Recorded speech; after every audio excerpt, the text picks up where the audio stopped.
Hello everyone, I'm Dr. Urvashi Sharma, Associate Professor, Department of Journalism and Mass Communication from Jagannath University, Jaipur. In today's session, we'll be discussing translation. Translation is a gradual process in which every unit of source text is rewritten. Translation takes place in a sequential manner. The analysis of the source material is undertaken keeping in view various factors, followed by transference into target language and ultimately revising and restructuring the translated material. Through translation, we become acquainted with the literature, culture, thoughts, and problems of the speaker of a language different from our own. Translation is medium of lingual exchange. Through translation, one is able to understand the ideas, views, and feelings of other person. This has created an atmosphere of harmony and constructed the world, thereby promoting Vasudev Kutumbakam. Translation thus establishes unity in diversity. According to Dr. Manohar Shroff and Dr. Gurmani, the word translation means to change into another language. What has been said in one language goes into the other language. In Latin language, trans means beyond, across means to carry, so translation means carry from one language into another. The process of translation is both complex and synthetic because the translator is bound by the content of the language as well as style and cannot take much liberty even while attempting to express in other language words. Translation is communication of meaning from source language text by means of an equitable target language text. Translation is not a new or recent thing, it is almost as old as original authorship. Translation began only after appearance of written literature. It is multifaceted activity. Translation can no longer be treated differently. It is a practical instrument for bringing the world together and fostering brotherhood of mankind. Translation emphasizes the expressive power of words because it is the words that carry the ideas and feelings from one language to another. Translation contextual fidelity must be maintained. According to Western thinker, translation is transference of text from one language into another, bearing in mind that the use cannot always disassociate the content from the form. Translation should affect us in the same way as original work, supposed to have affected the first readers. Style and sensitivity should not be sacrificed. The translator's position is dual, in which he occupies a place between a native and foreign language. The successful translation conveys in the target language through the closest natural equivalents using grammar and language. Elements of translation. Target oriented phrases. Author should express and re express with appropriate phrase. Do not make translation word for word. Each of the term in the original language gets translated consistently into appropriate term in target language. Use commonly used words to make fundamental meaning which is agreeable with the original word almost perfectly. Proper device on the stylistic level. Use active voice which is easier to understand. Grasp the soul of the text thoroughly and firmly. Unity and variety are two aspects. Unity refers to kind of decoration through wisdom's custom and language, whereas variety refers to kind of deviation to unity and breaks away from custom.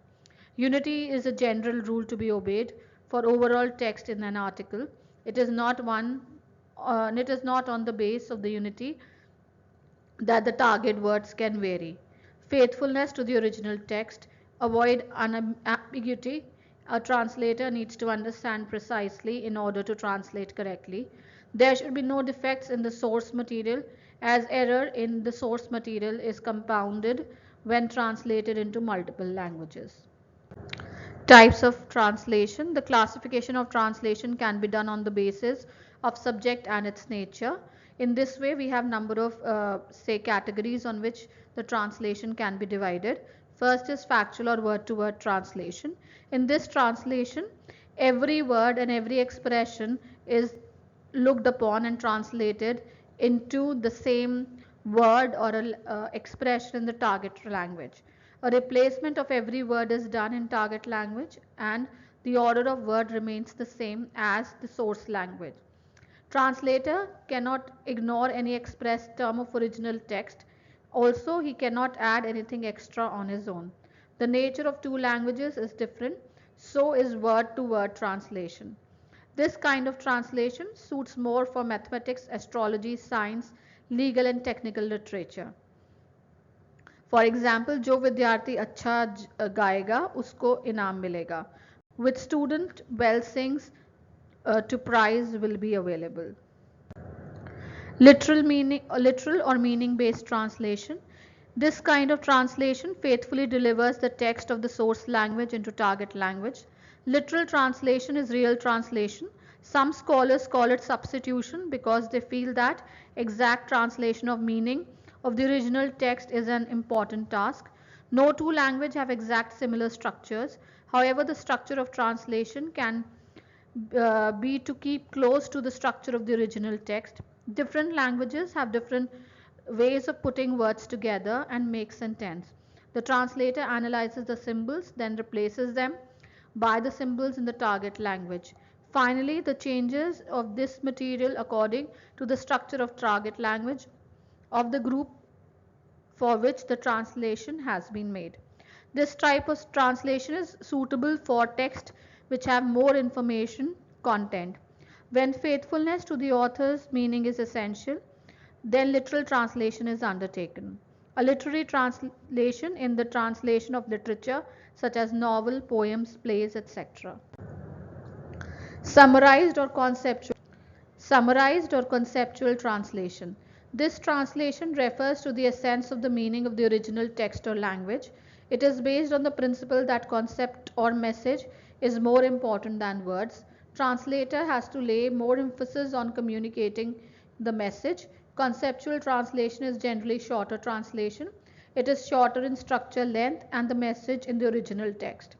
In this category of translation, speeches, symposium, parliamentary debate are presented through translation of original language text. In this type of translation, there is easiness, clarity and simplicity. Example, कृपया बस में cigarette, बीड़ी इत्यादि ना पिएं. Please do not smoke cigarette, bidi etc. in the bus. Paraphrase translation. This translation is based on appropriate reference. In this category, the meaning of translated word is used through its synonym word. Also, translation of a particular word is done on the basis of the reference in which that particular word has been used. Example, if the word atmosphere is to be translated in Hindi, it can be done like वातावरण. या इसी शब्द का अंग्रेजी अनुवाद atmosphere and various synonym words like air, feel, environment and ambience can be used. This way, translating different words make it easy for the translate in own language. Translation according to pronunciation. In this category, the translation of words and sentences is done as it is from the source language. For example, if we used word corruption, it is translated in Hindi would be corruption. Or when we use the whole sentence, the army moves steadily, it is translated in Hindi as army moves steadily. In the same way, if we use the word in Hindi language Anubhav, it is translated would be its translation would be Anubhav in English. Cultural or free translation. Translation of religious and cultural texts belong to this category. Here the translator is not bound by any rules and regulations of translation. He or she is free to use his or own language or use the figure of speech in freestyle. This method of translation produces translated text without the style, form or content of the original text. There appears hardly any relationship between the original text and its translation. The emphasis is on capturing the sense of original text. Free translation suits those texts which bring out a particular emotional response. It is more suited for literary, creative literature. Free translation takes liberties with the length of the original text. Elaborate translation. Translated text is no longer than the original text in the source language because of certain peculiar characteristics of the language, cultural background. A translated text consumes more words and sentences to communicate the same message that is in the source language. The exact equivalent word or phrase is not available in the target language. Word is replaced by expanded phrase in the target language. This leads to elaborate translation. Aesthetic translation. It is a translation of literary material, both prose and poetry. It aims at preserving the literary merits of the original. The text is rewritten considering the source language culture, which is converted to target language culture, where the characters, themes, plots are usually preserved. The soul of the translation is reflected through translation of words of his own interest and choice. The same is not the case with the translation commissioned by someone else. Although translation is not free to take too much liberty and cannot deliberately expand or condense the translation. So in this lesson we have seen what is translation, and we have also studied the elements and different types of translation. Thank you.